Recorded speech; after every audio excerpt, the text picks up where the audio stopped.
The silence of Deception Island did not merely exist, it crouched, heavy and alive, waiting for the transient breath of men to smother. When American sailor Nathaniel Palmer first dropped anchor into the flooded, volcanic caldera in November of 1820, the black sand seemed to swallow the tide with a ravenous, unnatural hunger that made the seasoned mariners grow instantly quiet. The air inside the jagged volcanic rim carried a deceptive warmth, heated by subterranean fires, yet an inexplicable, bone-chilling dread seeped upward through the soles of their boots. The crew set up camp under a twilight sky that refused to fully darken, unaware that the island's geology hid things far more ancient and malevolent than magma. By the first morning, the routine head count shattered the silence as shouts echoed across the bleak shoreline.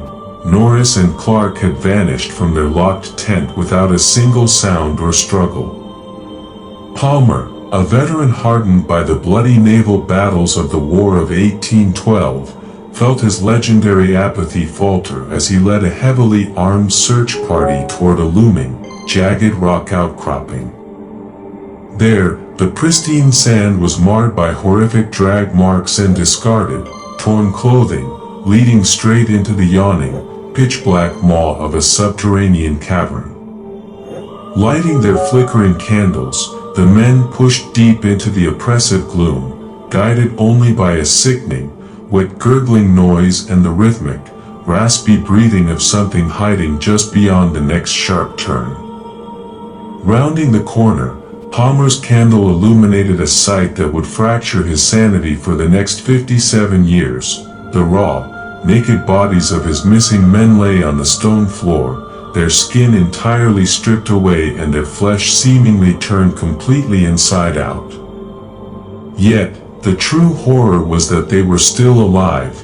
One flayed figure slowly raised a glistening, red-drenched arm, exposing a brilliant, pulsing crimson gemstone embedded deeply in its palm. Palmer forbade his men from touching the cursed stones, hastily burying the mangled remains and fleeing the island the next morning, only to look back one last time and find the graves freshly dug up from the inside, empty beneath the bleeding polar sun. 137 years later, the Australian government, dismissive of old whalers' superstitions and desperate for a foothold in the freezing, geopolitical race for Antarctica, established a remote research base within that very same volcanic ring.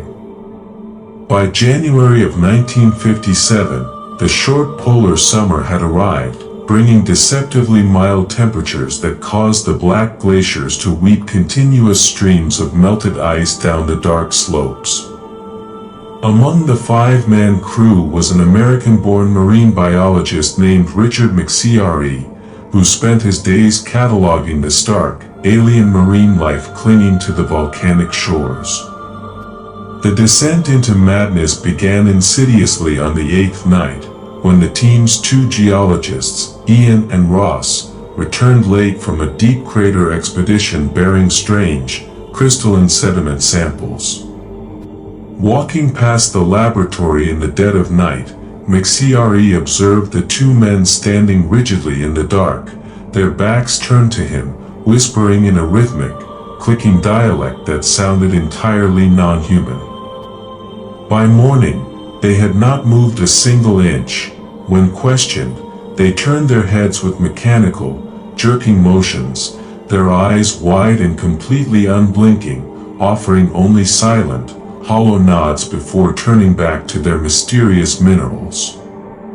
McCreary noticed an unsettling atmospheric shift over the next 24 hours, an oppressive, heavy weight that made him feel as though someone was standing directly behind him, breathing softly against his neck whenever he walked the shoreline alone.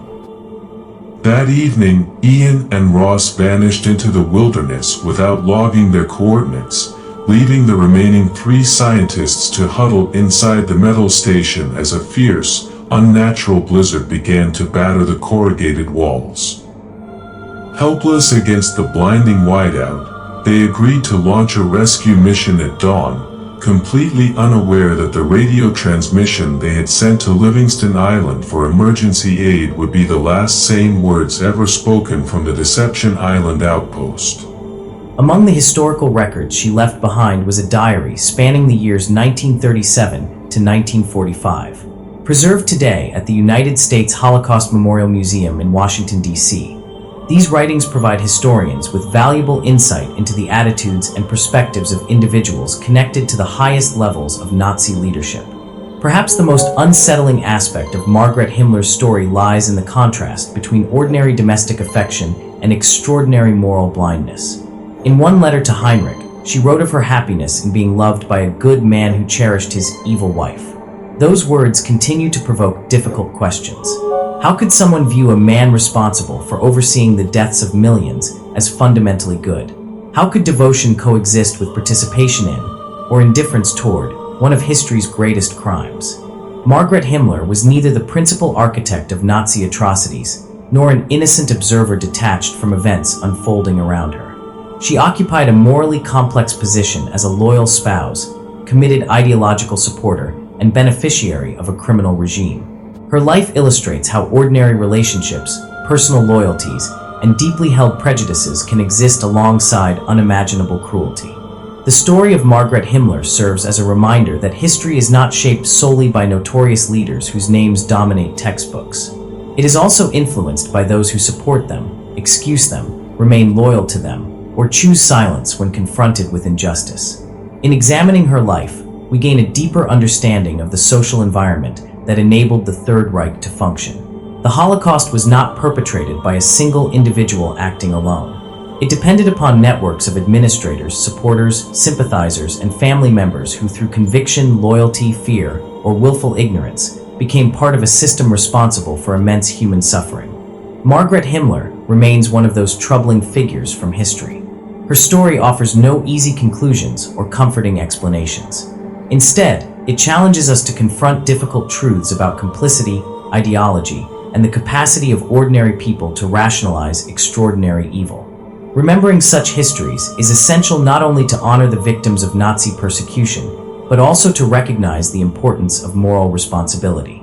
The choices individuals make, whether through action or silence, shape the societies in which they live. Margaret Himmler's life stands as a sobering testament to that enduring lesson.